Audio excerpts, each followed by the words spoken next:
so nice to see so many of you, and I try to take you on a journey about Swedish equality and what it had brought to our country. My name, you know, Anders Grenstad. I'm a rear admiral.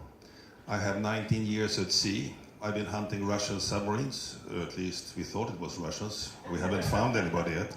I'm going to speak to you about Swedish equality and the gender equality. It's one of the cornerstones of Swedish society today. And the aim of Swedish gender equality and the policies to ensure that everyone enjoys the same opportunity, right and obligation in all areas of life. This is about the status and rights for women, and that is what I'm going to talk about. And I going through a little bit that it has been a long journey. Those people that you see here on the list, none of them are alive, but some of them and most of them have actually dragged us to where we are today. Through the Viking Age, Middle Age, Age of Enlightenment, 19th century, and the 20th century. That makes it to the situation we have today. King Birger Jarl is actually our first king in Sweden, and he passed a law on violence against women. We were not allowed to hijack women or to rape women, and because then we were punished. It took a couple of thousand years, but 1250 is the first landmark of something changing for the women.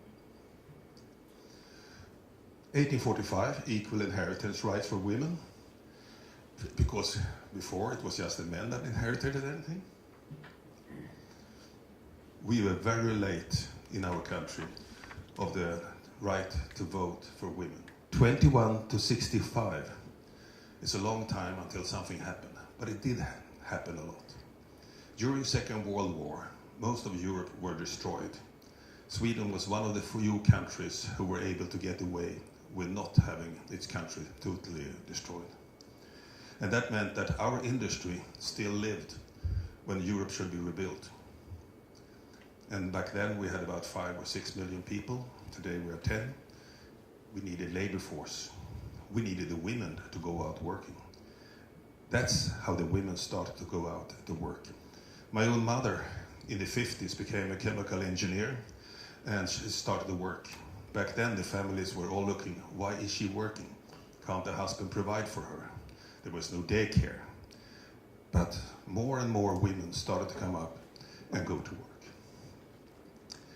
65, Swedish passes a law against rape in marriage. Until then, if you were married, you should put up to any sex the husband wanted. 72, joint taxation of spouses is abolished in Sweden. Up to then, like many other countries have, you were taxed together.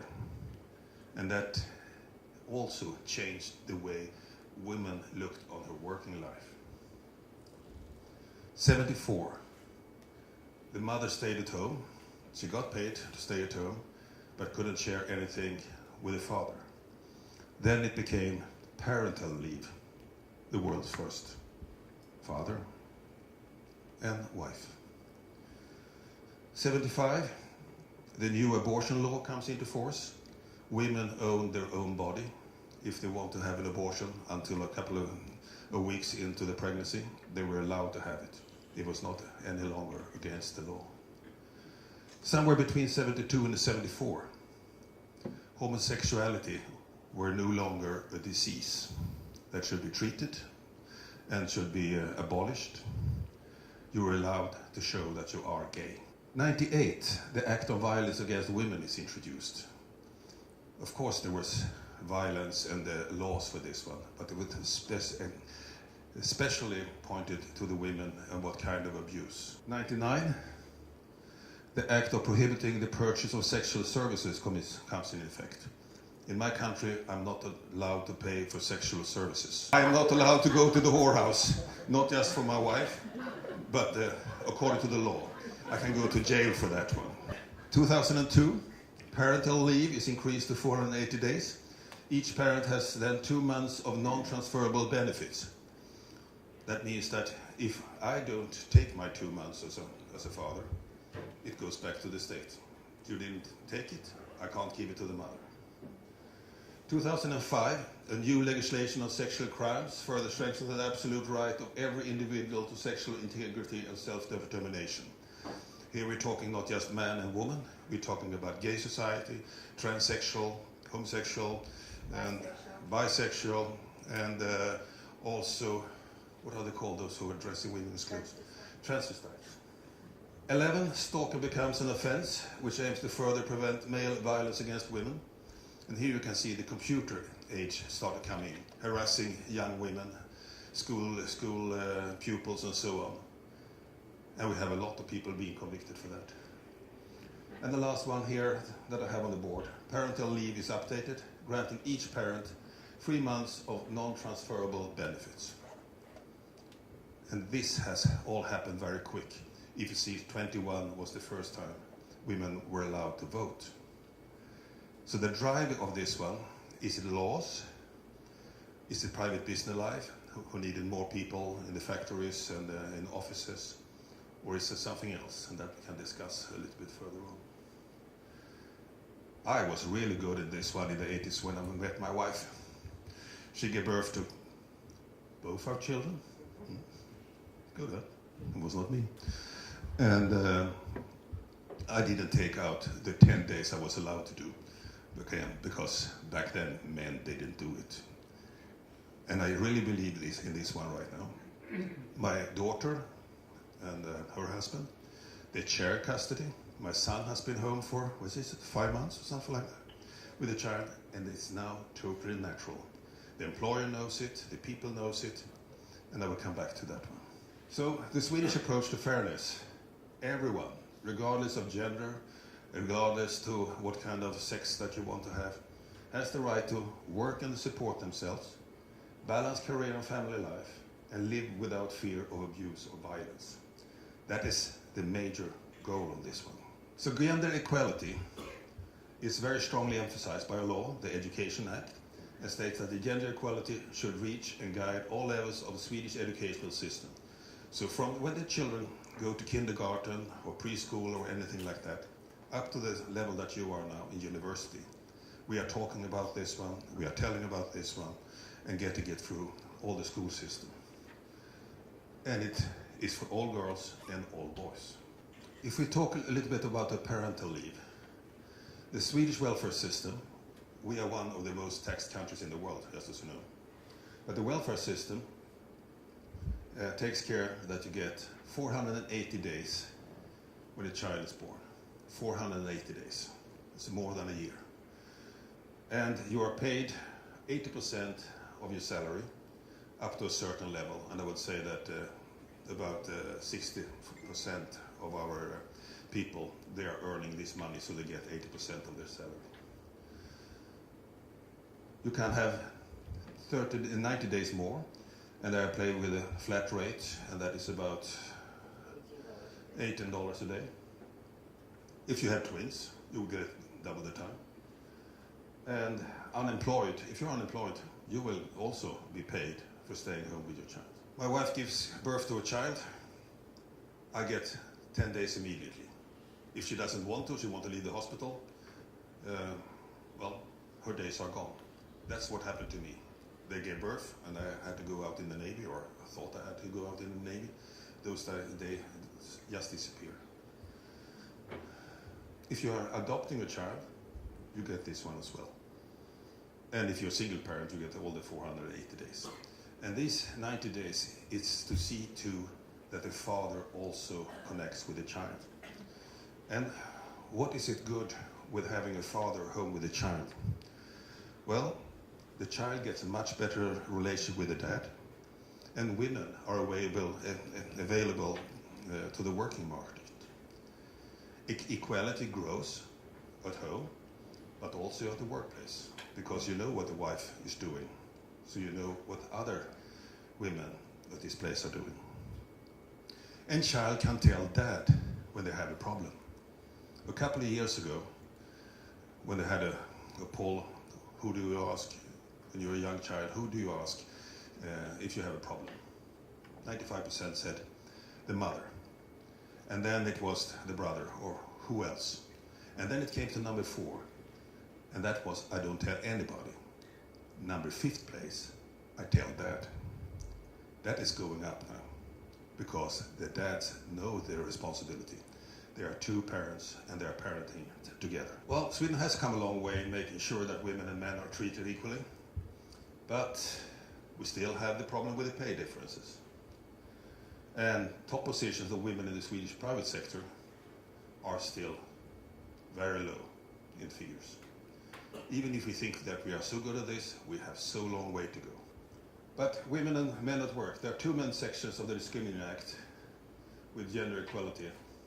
Employers are required to actively pursue specific goals to promote equality between men and women. All employers have to have an equality paper or plan, which they have to be able to show to the authorities. That is the easiest piece of paper to write. To live for it, that is really tough. And this law prohibits discrimination and tells employers to investigate and take preventive action against any harassment. And as an extension of the law, 2017, you are not allowed to harass anybody who are going on a parental leave. If you employ somebody and she comes to you the second day and says, I am pregnant, you can't fire her. She is the one you're stuck with. Has that been a problem? Yes, of course it has. But after some time, you realize that this woman will come back at work and she will do a tremendous job because you have been a good employer. Yeah. This is a picture from our parliament. The building is very old, not as beautiful as the parliament here, but here these things are discussed. This is where it all comes from. These are the people making the laws. They are the lawmakers. And the pay difference that they have found out between women and men, they can state and say is because of the profession they have chosen, which sector they have been chosen, what kind of work experience did they have, and what age are they. Next one. And if we look around, we can see that in the private sector, women's salaries are 88% of men. If you take, of all, and if you take differences in choice of profession, many women have chosen our country to become nurses. A lot of men have become private CEOs and so on. It is 95%. But only 6% of the CEOs in Sweden are actually women, which is the next struggle our parliament has. 5% of board chairpersons were women. 29% of board members were women. Next one. 38% of women are managers in the private sector, like my wife was when we were still in Sweden. 60% in the public sector. So we have a lot of leaders in the public sector, but not enough in the private sector, which the private sector should have found out long ago. Because when you have women and men working, they create a different atmosphere and they see things in a different way. I can take one back. And just as sitting government right now, it's 12 out of 23 ministers are women, and that's half. And the parliament is about half as well. Yeah. Gender mainstreaming, that is a very exciting word. It's actually United Nations who have implemented this or coined it back in '97. And it describes the incorporation of the gender equality perspective into the work of government agencies at all levels. That is what we have been working in the defense forces, pushed by the government to see to that even we, who are an old and very conservative organization, can work with. It's not a separate, isolated issue. It's actually what you have to work with every day, and it takes time. We have Sweden mainstreaming the main strategy for architecting the targets within the equality policy. We have been working with that one. But I'll tell you one thing. Back in 2003 or 2004, the gay movement really felt that not enough is being done for the gay society. The gay society were able to drive around this equality thing. And in our forces, we had much easier with gay people, women or men, than we have to how shall we be equal with women out in the defense forces. We have violence against women. In 2015, and remember now we are 10 million inhabitants, 29,000 cases of violence against women were reported. That doesn't mean that there is a conviction. 37 within close relationship. That means that the one that you're living together with, or married to, or very close anyhow. And according to all the investigation, it's because the women dare to speak up. We don't take it any longer. And I tell you, this Me Too movement that is going through the world has sent a couple of really good television stars into the darkness. We have some really good CEOs who also have been in this one. In this country we can see that is going on as well. But since legislation changed in the early 80s, removed the possibility, if you have reported, you can't take it back. Because back in the old days, the man persuaded the woman to take it back. That doesn't happen any longer. But we still have a problem with it. Sexual harassment and violence. Sweden is a Christian country. Sweden is Protestant. From the 60s, we're allowed to have female priests. And 2017, I think, no, 13, we had our first female archbishop. And she is really good. Fantastic. And she was elected by the Church of Sweden as the first female one. So, if we take this story that I've been telling for a while and take some lines between it, what can we do to achieve this? Is it good? Is it just because it is a law? Benchmarking with other countries, benchmarking with other cultures is good. Our productivity has gone up. Our friendship between men and women, actually, men and women can be friends without having sexual intercourse. Isn't it amazing? It took us about 2,000 years to figure that one out. We have creative differences. In Swedish we call it kreol, kreativa olikheter. We are different, we see things different, and that is what business life takes care of. And that is also what the public life is taken care of. Still, we are not the best country in the world. We still have not had female prime minister, together with some other countries in the world, of course. When I came back from here, I was head of operations. I had a 35-year-old woman who was my gender advisor. In every decision I took, even if it was in South Sudan, Afghanistan, somewhere in the Mediterranean, somewhere at home, she was there to see to that I had an equality in the decisions. Tell you, it's tough to have someone hanging around you and giving your male ego a lot of shit, but it worked. The orders became much better. But we still have old cultures in the walls, mostly in the private business life, also with the sports, also with us in the military, in the police. They used to say that, yeah, the old culture, it's stuck in the walls. Nothing is stuck in the walls, it's stuck in the head of old dinosaurs. But you who are the younger generation, if you want to have a decent life and equal pay, this is the way to go. That's anyhow how I see it. And I'm a dinosaur, according to my wife. And I haven't been equal a day of my life, according to her, but I'm trying.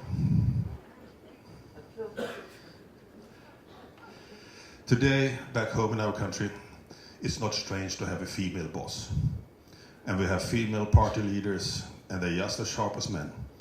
We just have to learn how it's done.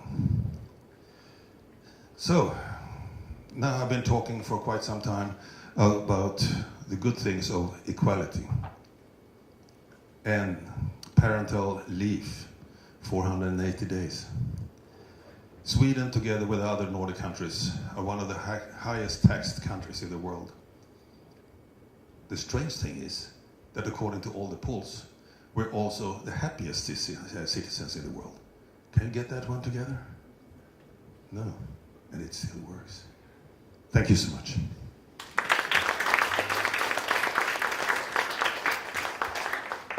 I talk with you when we get back home. I hope you got some ideas. I hope you will implement some ideas. I hope mainly the male attendants here, I hope you learned something as well, because it is really nice to be equal. It's really nice to share with your partner everything, also your offsprings. Now from this way, we do have Swedish day, you said, yes. So let's go to Swedish corporate life, international Swedish corporate life. Can I have a question? Of course you can have a question. To Anders? Everybody hates tax, right? No. Except the Swedes. Yeah. And then still, I mean, we are complaining a lot about tax in Korea, especially. Or that is only I know. But you pay a lot of tax. How can Swedish people are very happy about that? That is my first catch. I earn a lot of money. I tell you, I earn a lot of money. I've been animal for 12 or 13 years. I earn a lot of money. I pay 56% in tax. Right out, 56%. And for that, I get my children free to go to university, free to do all the studying. I have really great roads. When I'm sick, I go to the hospital, I don't pay. So I manage on the last piece that I actually get left. And the funny thing is that we are used to it now for the last 20 years or 30 years. This is how it runs in Sweden. And people are happy, and they can afford to go on a trip. You talk about income tax. We even pay 25% VAT on everything we buy, which we don't bigger about. If we pay, the price is just included the VAT. Corporates pay their taxes, everybody, we do it abroad, we do it back home. We believe in openness, honesty, high roof. So, and I think one of the reasons is what Anders said, because we do have a good taking care of our funds, actually. So you get